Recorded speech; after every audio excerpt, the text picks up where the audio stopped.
La mesa se llama Entre dados y diccionarios, la traducción de juegos de mesa y juegos de rol.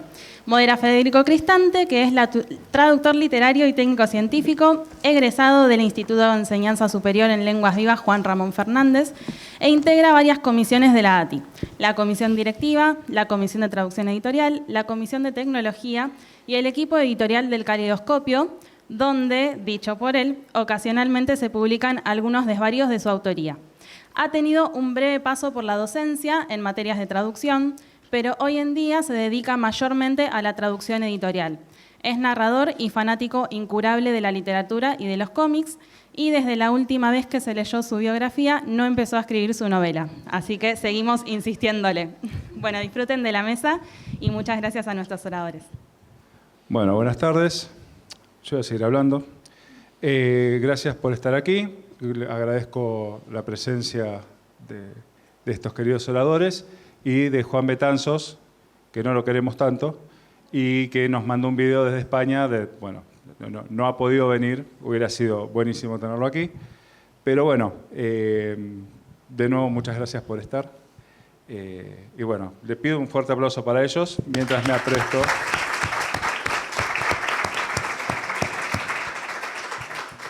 Voy a leer la biografía de esta buena gente. Juan Pedro Betanzos, a quien veremos por video, TradVentures, trabaja como traductor profesional autónomo desde 2018. Empezó traduciendo y revisando libros oficiales de la quinta edición de Dungeons & Dragons, la llamada Cthulhu, y otros para Edge Entertainment, hoy Edge Studio. Desde entonces ha trabajado en más de 100 juegos de mesa, rol y videojuegos de importantes editoriales: Asmodee, Dungeons & Dragons, Dungeons & Kittens, Hasbro, HeroQuest, Thundergriff, Darwin's Journey, Ludus Magnus, Nova Aetas Renaissance, o Larian Studios. Que quería probar uno de los juegos que tradujo. Ah, bueno. Baldur's Gate 3, no puede el nerdismo. Baldur's Gate 3, Premio Atrae 2024, entre otros muchos. En 2025 traduce su primera novela, además de El libro de los juegos de mesa, una introducción a los juegos de mesa modernos, el primer libro divulgatorio general sobre juegos de mesa actuales. Juan del Compare, aquí, está vinculado a los juegos modernos desde 1993, ya sea organizando eventos de juego de rol, coordinando o jueceando torneos internacionales de Magic y Pokémon, o ahora como Marketing Manager de Devir Argentina. Lleva más de 30 años promoviendo la cultura lúdica.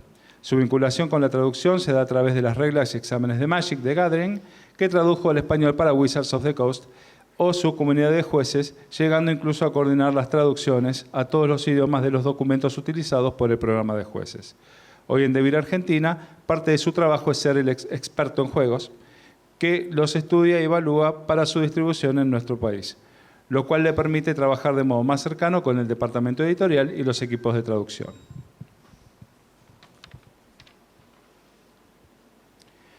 Carolina Dweck, allí presente, es doctora en Ciencias Sociales de la UBA e investigadora independiente del CONICET.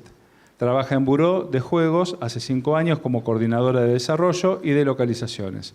Su tarea cotidiana se relaciona con las localizaciones de diferentes idiomas al español, pero mayormente del español rioplatense a otros idiomas en el contexto de juegos de previa para adultos.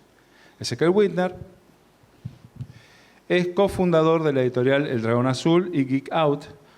Lleva 11 años trabajando en la industria de los juegos de mesa desde el punto editorial y organización de eventos. Bueno, vamos a empezar pasando un videito muy cortito que nos envía Juan a modo de saludo, así que Lau. Hola, buenas tardes. Solo quería tomarme unos segundos para agradecer la invitación a la ATI, a las dos comisiones, tanto a la comisión de literaria como a la comisión de derechos de autor, y en particular a Laura Cariola, la Presi, por la invitación, y a Federico Cristante, que me consta que ha hecho un gran esfuerzo para que estemos hoy todos sentados aquí. También un saludo a mis compañeros de mesa. Y nada, espero que todos vosotros, los asistentes, paséis un rato muy agradable y os resulte de lo más interesante todos estos temas de los que vamos a hablar. Un saludo a todos y que disfrutéis de la Feria del Libro. Bueno, eso en primer lugar, hay que disfrutar la Feria del Libro. Bueno, vamos a empezar haciendo una breve introducción a de qué hablamos cuando hablamos de juego de mesa, porque quien no esté en el tema dirá, bueno, que traducís el manual del Ludo, del Monopoly, qué sé yo. Y el sector, la industria de los juegos de mesa ha crecido muchísimo en los últimos años, se están masificando muchísimo, lo cual para mí es un placer, porque bueno, de entre tanta pantalla es como un descanso, ¿no? Así que bueno, yo no quiero hablar yo tanto, prefiero que hablen ellos, que son los que saben, así que les voy a dejar el micrófono y a lo sumo les seguiré haciendo alguna pregunta o comentario. ¿Por qué no empiezan a hablarnos un poco de lo que hablamos cuando hablamos de juego de mesa? No, acá yo tengo otro, Bueno, dale. A ver, la pregunta es un poco amplia. ¿Quién juega juegos de mesa acá? Levante la mano. Mirá, bueno, entonces nada, chicos, vamos al punto. Ya saben todo lo que hay que saber. No, pero tenemos gente en YouTube también. ¿Quién juega juegos de mesa modernos o sabe lo que son los juegos de mesa modernos? Ay, Yo también. Bueno, Bueno. podría ser peor. ¿Quién almorzó? ¿Quién juega juegos de rol? Bueno, Yo no. Son poquitos. Bueno, ahí tenés para... Después arreglan afuera. Yo tengo justo un juego en la mochila.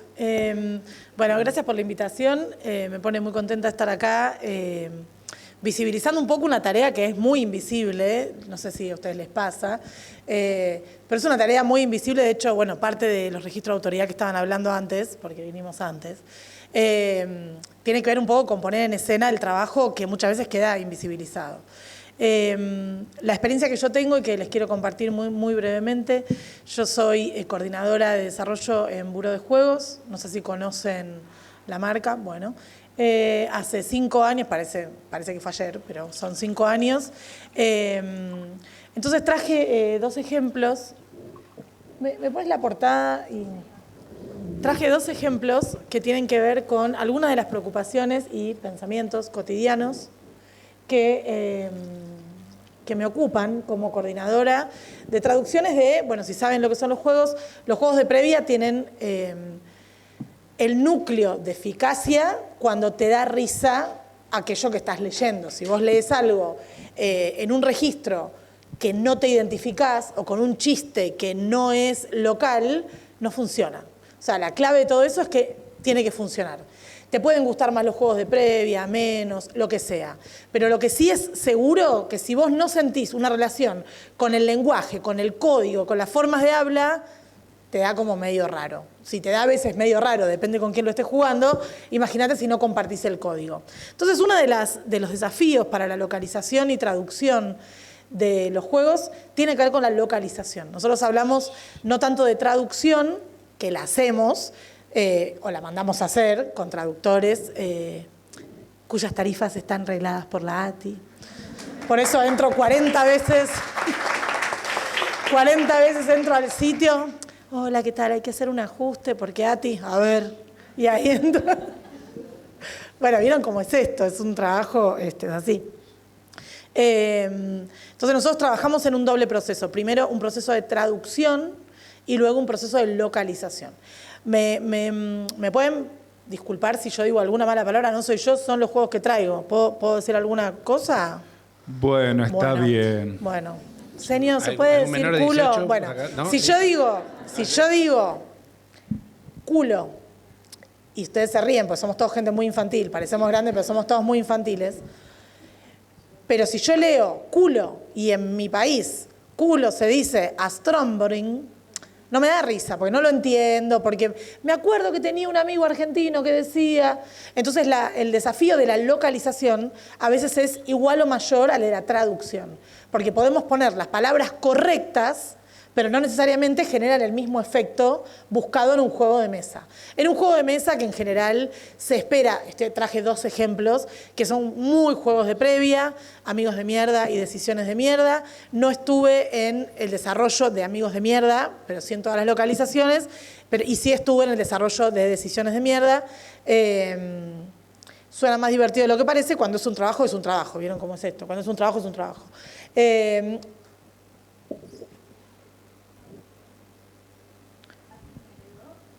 ¿Te quedó tildado? El dolor es total. No, va a ser. Ahí va. Estas son todas las ediciones de Amigos de Mierda del mundo. Argentina, Uruguay, Chile, Brasil, Estados Unidos, España, Alemania, Francia, Hungría, Lituania, Letonia y Estonia. Que me enteré, tipo, este año, que son 3 idiomas distintos. Yo pensé que los países bálticos tenían una... No, chicos, no. ¿Hay alguien acá traductor especializado en lituano, letona? No. Bueno, en todos estos dice Amigos de Mierda, pero qué distinto, ¿no? Qué distinto y qué difícil para quien localiza y qué difícil para quienes tenemos que aprobar o no la localización, tratar de darnos cuenta si funciona. Por eso el rol de los traductores con los que trabajamos es fundamental, porque, por ejemplo, para Alemania nosotros trabajamos con una traductora argentina que hace argentino-alemán y con una alemana que como que la supervisa porque necesitamos saber cómo se dice en un bar cuando te pasa tal cosa, no cómo se dice académicamente. Una anécdota que siempre recuerdo con vergüenza, yo estudié en la Alianza Francesa de grande, o sea, empecé a estudiar francés a los 20 y pico de años, entonces nos propusieron en la Alianza hacer como unos Skype, que es como el Meet ahora para los jóvenes, con franceses para practicar. Entonces yo, siempre motivadísima, lo hice y cuando terminamos me dice, mirá, hablás como mi abuela. Claro, yo hablaba con toda la palabra, como podría consolidarte, pedido, por favor, que me sirvas un café, como que yo estaba con toda la norma. Entonces, el gran desafío para estos juegos tiene que ver con cómo acortar la distancia lingüística. Muchas veces, obviamente, para algunos países los hacemos nosotros, pero ustedes dirían, bueno, Uruguay es casi Argentina. Bueno, no. Hay un montón de cosas que se dicen distinto, hay otros chistes que no funcionan, hay un montón de cosas para localizar. Chile, estamos al lado, casi no. Incluso la forma de los verbos cambia. Pon, o sea, no es poner, sino pon. Pasame la siguiente. Y decisiones de mierda, bueno, ahí tenemos dilemas de mierda, pero lo que ustedes ven son cajas que contienen 112 cartas y un reglamento que para que sean efectivos y exitosos como producto, no hablo de venta, sino hablo de traducción, tenemos que hacer un gran trabajo de localización y de traducción. Y muchas veces pasa que con los juegos de previa, lo digo como persona que los juega, que no los jugaba y que a veces los elijo y a veces no, como todos los juegos, uno dice, bueno, es un juego, no, es un juego, tenés que sacar una carta y tiene que ser gracioso para tu grupo, tiene que ser un dilema en el sentido de qué preferís, que te pase tal cosa u otra, y las dos opciones tienen que tener un sentido. Entonces traje un ejemplo, en realidad traje 2, pero voy a decir uno. Muy bien. Una de las cartas que pusimos en Argentina es hablar con la voz de Mickey o escuchar tus pensamientos con la voz del Coco Basile, ¿no? Claro, en Uruguay es la voz de Kessman. En Chile, Don Francisco. En España, en Brasil, Galvão Bueno.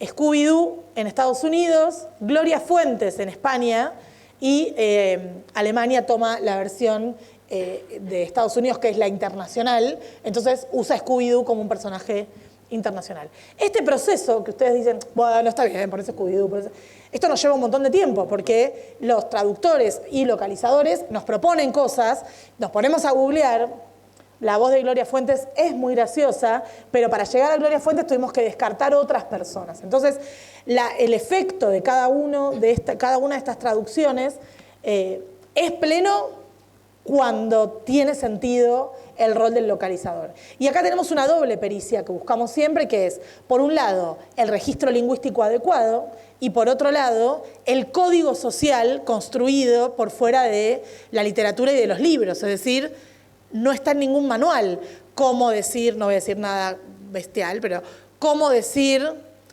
pedo en cada uno de los idiomas, pero que signifique pedo. Porque uno dice, bueno, no, en México pedo es como que estás medio loco. No, yo necesito que...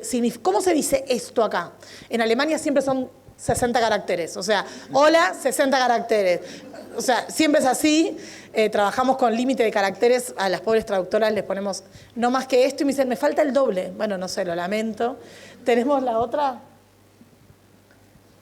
Y hay una carta que acaso la más, obviamente traje las más livianas del juego, no es así el juego, no piensen que es así. Todos los malditos días, tener que doblar bien 10 sábanas con elástico o desayunar 3 alfajores de maicena sin poder tomar líquido. Claro, para que esté balanceado, en Uruguay 3 alfajores de maicena, en Chile 3 tostadas muy quemadas, en Brasil 8 cucharas de sopa llenas de farofa. Farofa es eso que no comemos los argentinos cuando te sirven un plato en Brasil. Esa cosita, eso es lo que no comemos, es eso. 3 bowls de avena seca, polvorones y en inglés retoman lo mismo. Entonces, estos ejercicios de localización tienen cierta complejidad, porque más allá de que buscan ser graciosos, lo que tienen es la exigencia de que para funcionar tienen que reponer el registro local. ¿Cómo hacemos, aparte de los traductores en quienes confiamos porque trabajan con nosotros? En primer lugar, lo que hacemos es hablar con otras personas de los países. En el caso de Hungría y los países bálticos no conocemos a nadie, pero en los otros países sí tratamos de socializar el juego, como en Argentina lo probamos con gente. Acá lo que hacemos es lo conversamos con personas españolas, con chilenos, con distintas personas, porque la clave de toda la posibilidad del producto está ahí. Entonces, un poco, para no extenderme porque no tenemos tiempo, lo que quería traer era este doble ejercicio de traducción y de localización que pone un peso diferencial en los traductores y localizadores, que muchas veces son 2 personas diferentes, uno creativo, digamos, y otro más ejecutivo.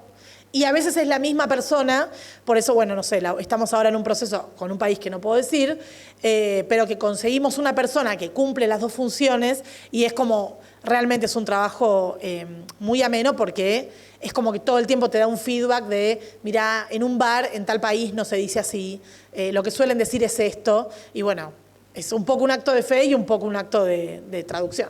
Claro, pues en el medio yo te escuchaba los ejemplos que estabas dando. No es solamente el hecho de decir, bueno, los alfajores de maicena que, bueno, coincidimos en Uruguay, sino que además tenés que encontrar algo que sea del día a día. Claro, primero tiene que ser del mismo campo semántico, claro, y después tiene que ser de un nivel de cotidianidad máxima. Claro. Entonces, cuando preparaba, porque esta charla empezó hace un montón a prepararse, cuando preparaba la charla decía que iba a traer estos 2 juegos porque me parecía que eran los que en la mirada pública son boludeces, pero en la mirada de la localización y de la traducción, el ejercicio que hay que hacer es muy fuerte, porque hay que hacer una intervención muy grande. De hecho, iba a traer ejemplos de qué pasó con la carta de este juego sobre Hitler. Me pareció un poco fuerte, pero se los puedo contar. Por ejemplo, en Hungría la sacaron, en Alemania, bueno, la sacamos, y pusimos algo de Donald Trump. Qué ironía, ¿no? Ahí, cabeza a cabeza. En Francia nos hicieron un comentario que en una de las cartas hablaba del terraplanismo y nos dijeron, tipo, acá no es gracioso porque nadie es terraplanista, o sea, como que no funciona. Entonces, también hay unos guiños culturales que nos permiten entender cómo en juegos de previa, aparentemente autosuficientes y sencillos, la clave está en el código compartido, no solamente en la lengua, sino en los usos y apropiaciones de cada una de ellas. Así que un poco esto es lo que quería compartir, gracias. Y todo en 60 caracteres. Y todo, sí, con espacios. Claro, con espacios. No, chicos, el alemán hay que acortarlo. Es, Otro día lo hablamos. idioma de por sí. Pero si hay alguien acá del alemán, o sea, charlémoslo. No da. Está muy bien. Bueno, yo quisiera, para seguir avanzando, pasar, una partecita... Fue un chiste lo del alemán. Sí, todos lo entendimos. Por favor. Somos gente seria, Claro. de acá para allá, pero se entienden los chistes. Yo le pedí a Juan Betanzos, el español, que nos enviara un breve video, y así como uno se entusiasma, nos mandó un video de 14 minutos. No vamos a poner 14 minutos de video ahora, sí de una, porque es muy largo. Entonces, lo que sí vamos a hacer, vamos a pasar un primer fragmento. Vamos a hablar un poco de lo que habla Juan. Vos te tienen para contarnos sobre sus propias experiencias y demás. Y después, a lo último, vamos a ver la segunda parte, que ya como que cambia un poquito el enfoque, y vamos a terminar de hablar de eso. Estamos reorganizados. Hola, buenas tardes a todos. Encantado de estar aquí estos pocos minutos con vosotros para hablar de este tema tan apasionante como es el de la traducción en el mundo de los juegos de mesa. El pasado noviembre tuve la inmensa fortuna de asistir como ponente el simposio que organizó el Colegio de Traductores Públicos de la Ciudad de Buenos Aires, y allí me ocurrió algo muy curioso, y es que se me acercaban alumnos que estaban terminando de cursar la carrera de traducción, a punto de recibirse, de graduarse, para preguntarme básicamente dos cosas. La primera era el papel que jugaba el traductor dentro de las editoriales de los juegos de mesa, porque todo el mundo tiene claro cuando sale de la carrera qué es lo que hace un traductor audiovisual, qué es lo que hace un traductor literario, qué es lo que hace un traductor en el mundo jurídico, que es principalmente el rubro que se maneja en la carrera de traducción en Argentina. Pero tenían muchísima curiosidad por saber realmente si el traductor profesional marcaba la diferencia dentro de la editorial de juegos de mesa. Y después la segunda pregunta que me hacían insistentemente era ¿cómo era el mercado? O sea, si hay mercado para que alguien que quiera dedicarse a la traducción de juegos de mesa pueda hacerlo. Me quedé con esas dos preguntas en la cabeza y desde entonces vengo en varios artículos y en varias publicaciones, vengo insistiendo sobre ello, como de hecho voy a hacer aquí. Voy a intentar responder muy por encima, con el poco tiempo que tengo, a estas dos preguntas, y lo voy a hacer con datos y hechos muy concretos, ¿no? Vamos a empezar con la primera pregunta, que es ¿por qué hace falta un traductor, o por qué debería haber un traductor especializado en juegos de mesa dentro de todas las editoriales? Bueno, para empezar, todos sabemos ya que el traductor es un lingüista experto.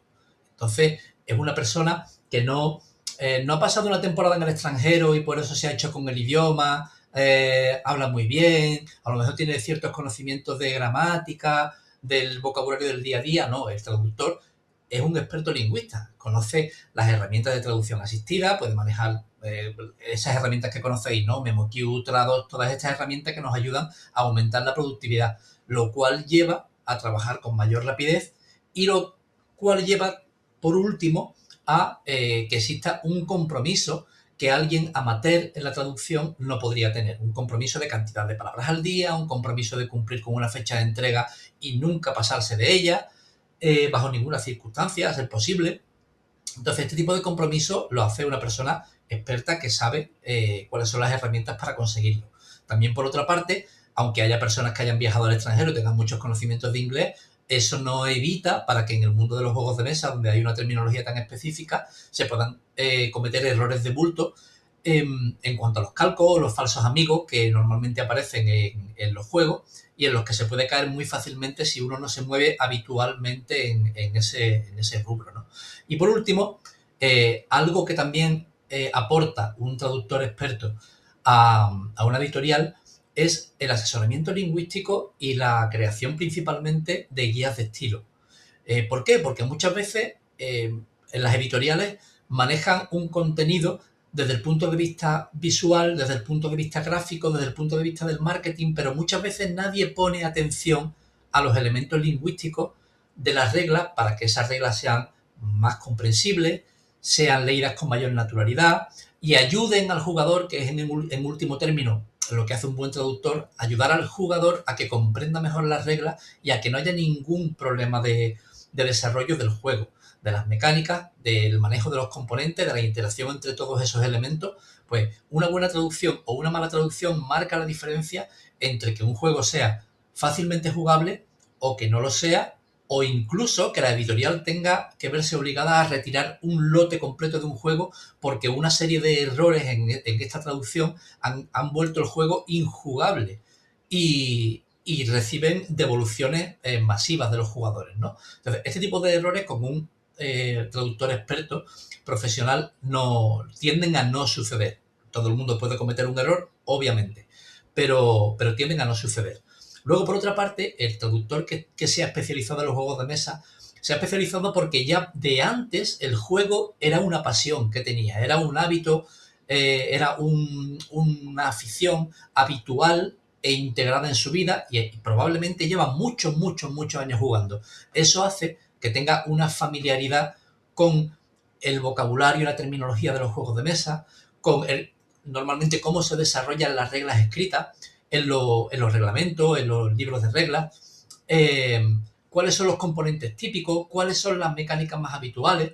Entonces, el ser un jugador ayuda a que esa especialización tenga una plasmación real en el trabajo del día a día del traductor, ¿no? Entonces, un traductor que es un jugador ávido, normalmente está atento a las novedades que salen en los juegos, conoce los nombres de las mecánicas, las conoce tanto en inglés como en español, conoce los géneros y subgéneros dentro de los juegos de mesa, conoce la jerga especializada que se usa en los juegos e intenta, en la medida de lo posible, convertir esa jerga al español para que todos esos términos repetitivos que escuchamos de jerga en inglés no supongan una barrera para los nuevos jugadores que entran. Todo ese tipo de elementos, ¿no?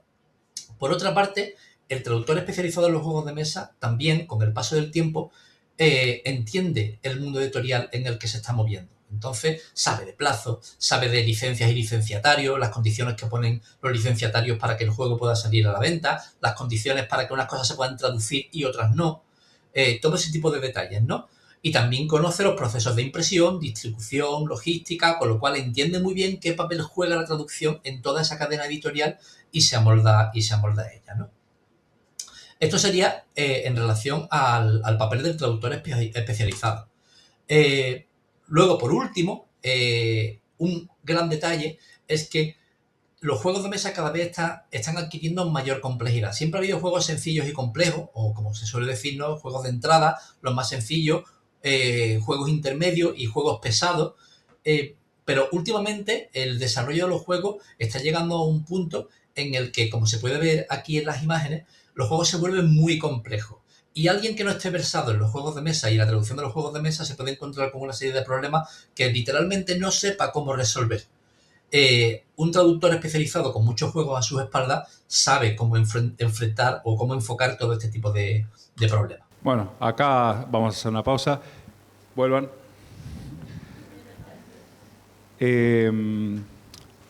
Algo que habla de lo que habla Juan brevemente es esto de la legibilidad del juego, que es lo que vos mencionabas también, el hecho de que el juego sea claro.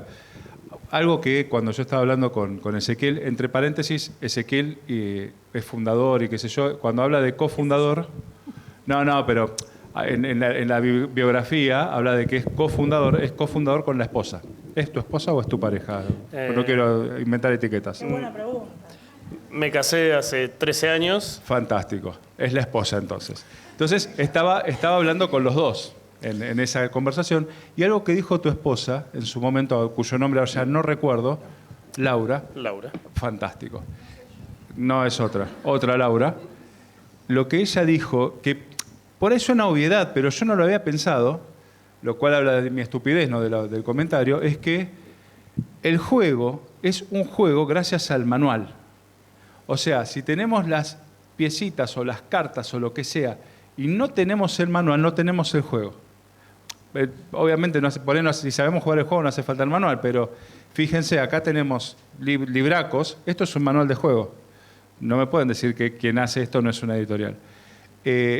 Y bueno, lo rescato porque al fin y al cabo, retomando lo que vos decías también, la claridad es imperiosa, porque no es una cuestión de literaria o de, acá no se muere nadie si está mal traducido, pero la pasamos mal igual. Tal vez se muere alguien, no se sabe. Claro, sí. Así que quisiera darles la palabra a Ezequiel y a Juan. Juan, vos me habías comentado que ibas a hacer un breve relato de las peripecias en Devir.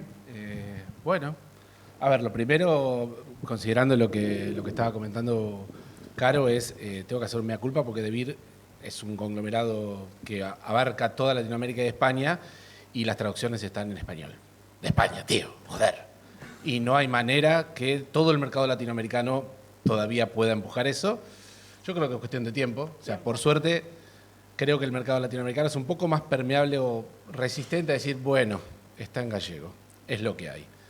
Por ahora, ¿no? Pero de hecho me consta que desde Latinoamérica estamos continuamente diciendo esto no funciona. No tenemos juegos tan dependientes como los de previa de Buró en ese sentido, pero, o sea, todavía estamos luchando internamente. Lo que pasa es que, claro, los volúmenes de impresión por ahí no justifican decir vamos a tener 2 o 3 traducciones. Claro. Vamos a tener la traducción de Argentina o de Latinoamérica. O sea, es más, yo cuando siempre vengo en la mesa y tiro, ¿y si hacemos un español internacional? Y todos me miran como diciendo, el que no le gusta a nadie. O sea, bueno, estamos todos disconformes con el español internacional, por lo menos. Claro. Equiparamos un poco. Estamos todos de acuerdo. Estamos todos de acuerdo en que nadie se siente identificado, pero todos lo entendemos. Bueno, es mejor que no entender algunos términos en gallego. No, después lo otro que quería traer eran los 2 ejemplos de tipos de productos que tenemos, que son los juegos de mesa modernos, que tienen reglamentos por ahí, no como el de Warhammer, ¿no? Por ahí más así, pero que también son muy específicos. Yo traje el de SETI, que tiene terminología científica, traje el D-Day, que tiene terminología bélica, y traje otras 2 cosas a propósito de la Feria del Libro, que son el de Nacidos de la Bruma, basado en una de las trilogías de Sanderson, y después pasamos a los juegos de rol, que, o sea, eso es el volumen de traducción de un reglamento de un juego de mesa medianamente complejo, ¿no? Algunos más gruesos.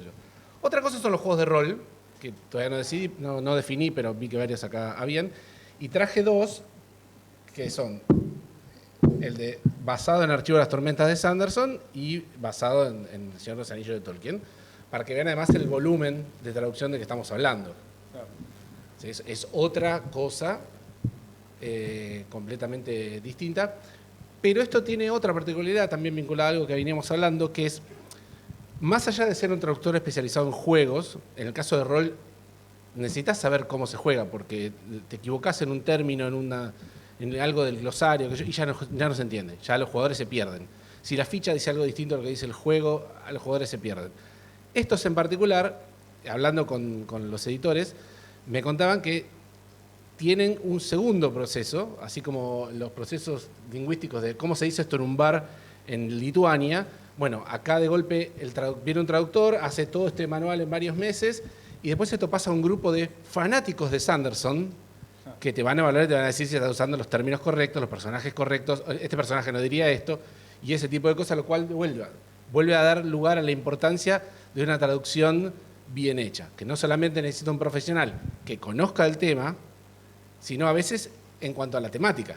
O sea, de golpe la temática del juego de pelea, no, vamos a divertirnos a un bar, ok, necesitamos meternos en esa.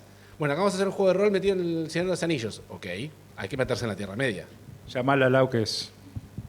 Claro, por ejemplo. La Tierra Media me parece que no existe, pero entendí. Bueno. Inmersivo. Peter Jackson. Digo porque tal vez ellos piensan que existe y después se cae todo, ¿viste? Por ahí creen en el terraplanismo. O son terraplanistas.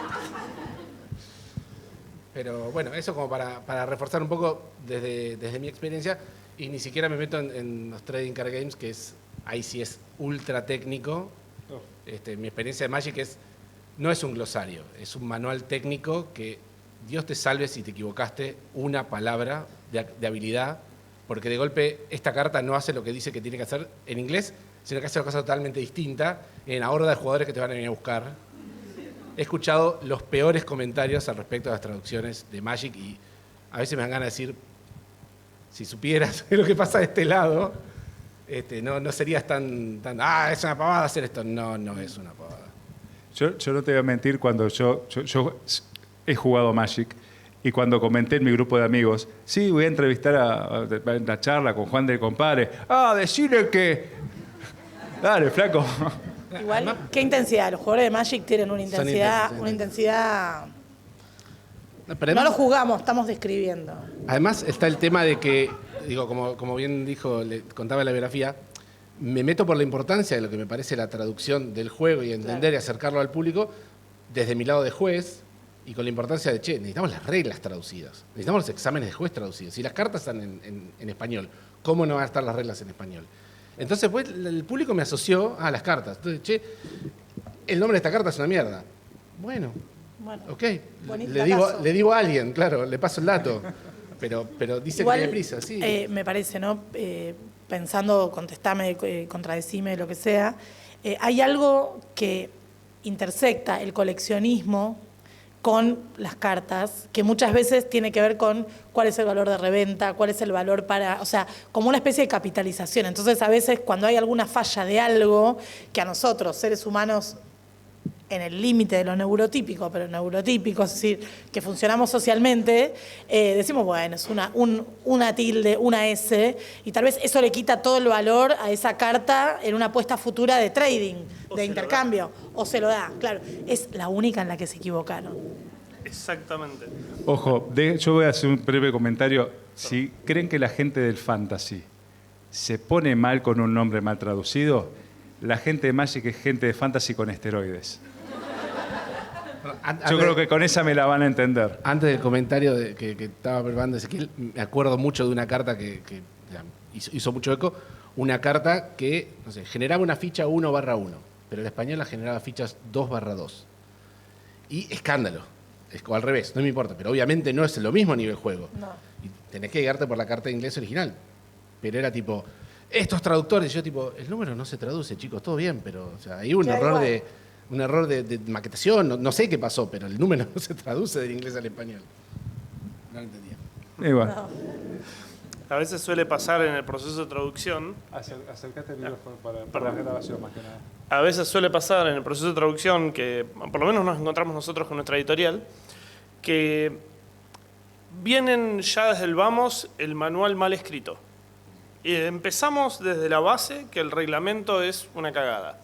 Y a partir de eso hay que empezar a construir.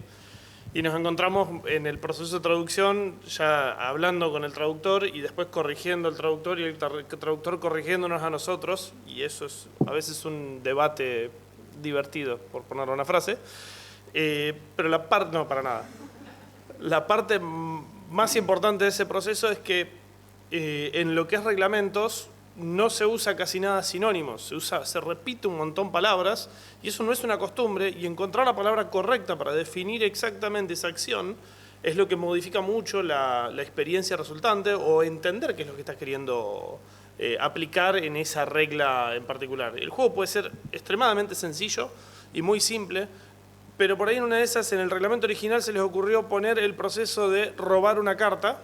Y nosotros en Argentina no usamos el concepto de robar una carta y empezamos en un debate que a veces termina quedando en perder días u horas en debate sobre un pedazo de traducción que no tiene sentido porque el material original ya era malo. Eso es por ahí lo que puedo aportar en este paquete. No, a ver, pensaba, ayer me llegó un mail de uno de nuestros traductores que decía una carilla, 8 problemas, así era el título del mail. Pero no tenía que ver con la traducción, sino con que había reglas que no eran claras. Entonces, cuando no es claro, ahí tenés un dilema, porque por un lado decís, que le invento una regla a un autor, o sea, no está bueno, es como agregarle un capítulo a un libro que no lo escribió. Pero por otro lado, dale, una página escribiste de reglamento, dale, o sea, ponele voluntad. Lo mismo pasa con los nombres, o sea, estamos esta semana con el nombre de un juego que podemos o no traducir, y es muy complejo. Hay un nombre de tanta cantidad de letras que gráficamente queda bien, pero a la vez, si está en el idioma local, digamos, tiene más sentido. Y muchas veces decidimos dejar el nombre en inglés porque tal vez los que juegan lo conocen más o porque no hay ningún nombre equivalente que sea bueno. Y de golpe estamos una semana matándonos. Bueno, columna A, pone la cruz 1, pone la otra, ninguna acuerda. Pero la idea es cómo hacer para que la experiencia de juego sea la misma en todos lados. Bueno, es muy complejo. También es cierto que los reglamentos a veces se escriben muy mal, los originales quiero decir, y que a veces se escriben últimamente con inteligencia artificial. Entonces autores tienen en la cabeza una cosa genial, que sus amigos y familiares le dijeron que era espectacular, que sus hijos y sobrinos le dijeron que era el mejor juego del mundo, pero no se te entiende nada, Marcelo, dale, escribilo bien. Entonces ahí traducir es como un doble esfuerzo, porque de golpe te encontrás con que hay dudas que son tuyas, pues sos una obsesiva, y hay dudas que tienen que ver con, pero ¿cómo hacemos los puntos? No entiendo. ¿Cuándo se cuentan los puntos? ¿2 veces, al principio, al final? Entonces, hay algo ahí que creo que tiene que ver con la opacidad propia de la escritura, que es opaca en el sentido que no hay transparencia, si no, no tendrían ustedes todas las materias que tienen para estudiar para ser traductores, ni todas las carreras tendrían, no sé, comunicación, cursé 36 materias. Si la comunicación fuera transparente, sería todo más fácil. Entonces ahí yo creo que hay un desafío, en primer lugar, en mejorar los manuales, el manual grado 0, y después las traducciones van a ser mejores. Y después hay empresas que para localizar sus juegos, o sea, juegos, no sé si conocen, no sé, el Taco Gato, Cabra Queso Pizza, digo, para hacer pensando un bestseller, que lo editamos en Buró, es un juego francés, te mandan el manual en español. Bueno, no. Es un español que alguien pensó que era español, que alguien pensó en una fiebre loca, pensó que eso era español y que nos ahorraba el trabajo, porque al final terminás desde el francés, cotejando con el inglés, y el español lo borrás de la computadora porque te volvés loco. Entonces, hay algo ahí en un punto, una minimización de algunos procesos que me parece que está bueno que estemos hablando hoy, no porque sean difíciles, sino porque si no están bien cosidos los juegos, más en reglamentos o en juegos de rol, que son libros enteros, de verdad que es muy complejo para quien juega. Y cuando te falla una regla en cualquier juego, te falla una regla en la escoba de 15, se te cayó el juego. Entonces, ¿qué es lo que ocurre con juegos más complejos? Pero no hablo de complejos de difícil solamente, porque estábamos hablando de uno de los juegos que editan en Dragón Azul, que a mí me encanta, que es That's Not a Hat, que ustedes también le pusieron el nombre en inglés y chiquito. En español y abajo. Claro.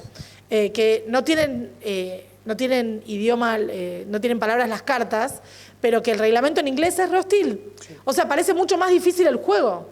Pero porque está escrito, no sé, porque está tan difícil. O sea, es pasar una carta. Entonces, hay una narrativa de que vos recibís un regalo y entonces, bueno, nada, digo, también, no sé si querés contar por qué le dejaron el nombre en inglés, pero hay algo ahí de, bueno, la complejidad del comienzo de ese juego. Yo sí quiero que cuente.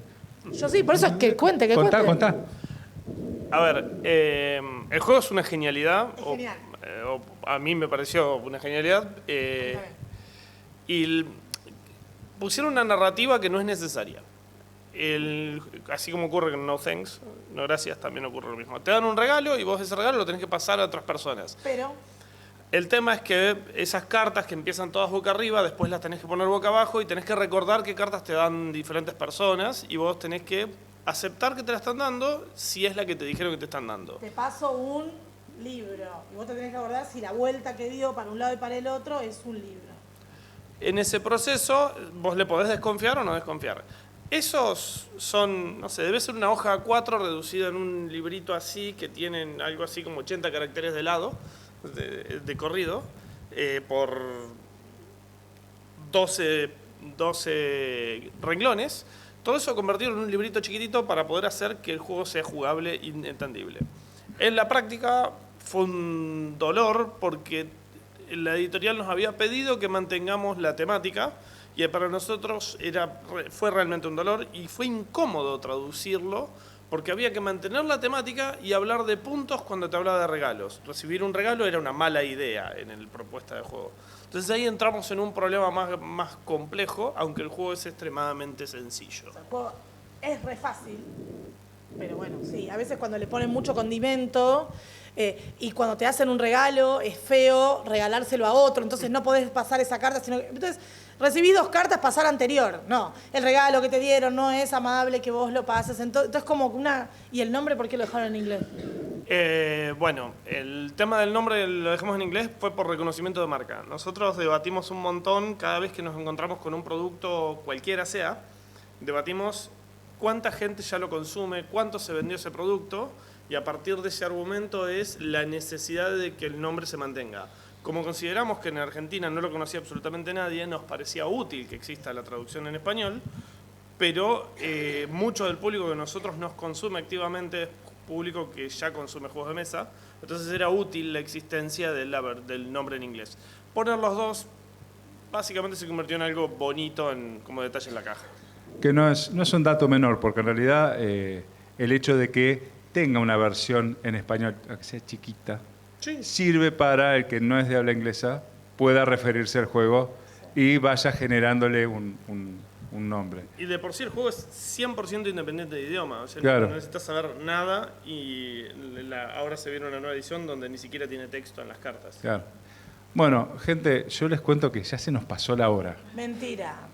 Ya se nos pasó Ay, la pero hora. quedémonos igual, ya estamos acá. Vamos afuera, jugamos un poco. No llegamos a hablar del segundo video de Juan. O sea, así de cebados somos. Sí, lo podemos agregar, porque al fin y al cabo es... Solo de color, Sí. no tengo el número en la cabeza, pero cuando Juan dice o nosotros decimos, no, pero la industria de juegos de mesa está creciendo, es a nivel mundial, el público consumidor en español es importante, o sea, toda Latinoamérica y España es importante, y está creciendo mucho, o sea, posta mucho. El hecho de que de lo que creció Buró, de lo que creció Dragón Azul, de lo que creció Devir en los últimos 5 a 10 años, es solo, o sea, podemos hablar solo acá, pero si buscan estadísticas mundiales, es una industria que está creciendo terriblemente. Ahí estaban los números. Sí, ahí tiró Igual un... Lo cual abre ese campo, No, ¿no? no, Para la localización, la necesidad de la localización. Bueno, como sugiere Lau, vamos a colgar esta segunda parte. Vamos a poner el video entero. Por ahí así vemos cómo lo hacemos. Lamentablemente, realmente no podemos seguir con esta mesa. Me encantaría poder abrir para preguntas. Pero bueno, sí, el año que viene la seguimos. Pero tenemos que dar lugar a la siguiente charla. Así que yo quiero agradecerles de nuevo por haber venido, por mostrar todos estos libros tan lindos, que ojalá regresen a su destino. No lo puedo prometer. Este va conmigo. No, pero en serio, muchas gracias por estar. Veo que, fíjense la convocatoria que han logrado. Así que bueno, muchas gracias. Gracias a ustedes.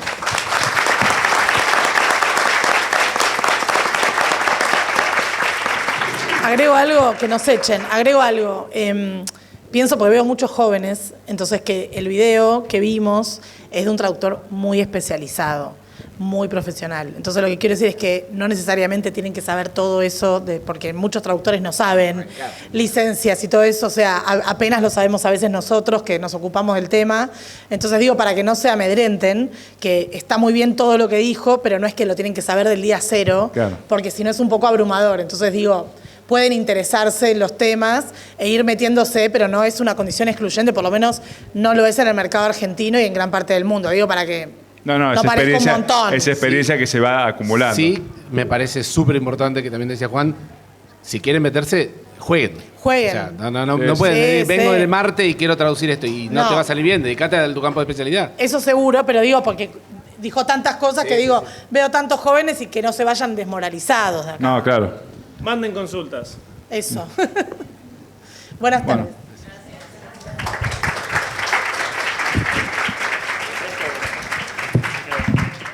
Pasando ya a la segunda pregunta, no me quiero alargar mucho más, pasando a la segunda pregunta que me hacían estos alumnos en el simposio, ¿hay futuro en la traducción de los juegos de mesa? Yo he puesto aquí una serie de cifras para que cada cual saque sus propias conclusiones porque yo creo que es obvio. Es obvia la respuesta a esta pregunta de si hay futuro en la traducción de los juegos de mesa. Si uno decide especializarse total o parcialmente en juegos de mesa, debe hacerlo sabiendo lo siguiente. En 2025, como veis aquí en el dato, la facturación de los juegos de mesa a nivel global fue de 17.000 millones de dólares. Está un poco lejos de lo que son, por ejemplo, los 100.000 millones de dólares que facturó la industria del cine y de las plataformas, que en conjunto fue lo que facturaron, 100.000 millones, pero aún está mucho más lejos de los videojuegos, que facturaron 200.000 millones, el doble que el cine. Salvo el detalle de que la traducción de juegos de mesa, como veremos ahora en un segundo, está vinculada tanto a la traducción audiovisual como a la traducción de videojuegos. Entonces, entrar y especializarse en juegos de mesa no quiere decir que luego uno no pueda acceder a otra serie de rubros relacionados en los que pueda también encontrar trabajo, ¿no? Otro dato muy interesante. 10.000 juegos publicados cada año. Alguien tiene que traducirlos. Son muchos juegos. 8.000 juegos, está el arco entre 8 y 10.000 porque normalmente un promedio de 8.000 son los juegos nuevos y 10.000 son esa diferencia de expansiones de juegos que ya se publicaron en años anteriores. Entonces, sean 8.000 o sean 10.000, es una cantidad de juegos apabullante. Es decir, no es que haya falta de trabajo, hay muchísimos juegos y hay siempre un hueco al que se puede acceder. ¿Qué ocurre? Que si la persona que se quiere especializar en juegos de mesa no se ha dedicado a moverse en el mundillo de esos juegos, a hacer los contactos adecuados, a contactar con los colegas adecuados, que puedo ser yo o puede ser cualquiera de mis compañeros, y ha dedicado ese tiempo a un poco hacer lo que llamamos la travesía del desierto en busca de esos clientes, nunca va a llegar a tener esa primera oportunidad. Como pongo aquí abajo también, ahora mismo, actualmente, editoriales activas existen entre 1.500 y 3.000. Es una cantidad brutal de editoriales. Las hay de todos los tamaños, grandes, medianas y pequeñas. Pero lo que es cierto y verdad es que solo hace falta una oportunidad para entrar en el mundo de los juegos. Una sola y hacer las cosas bien.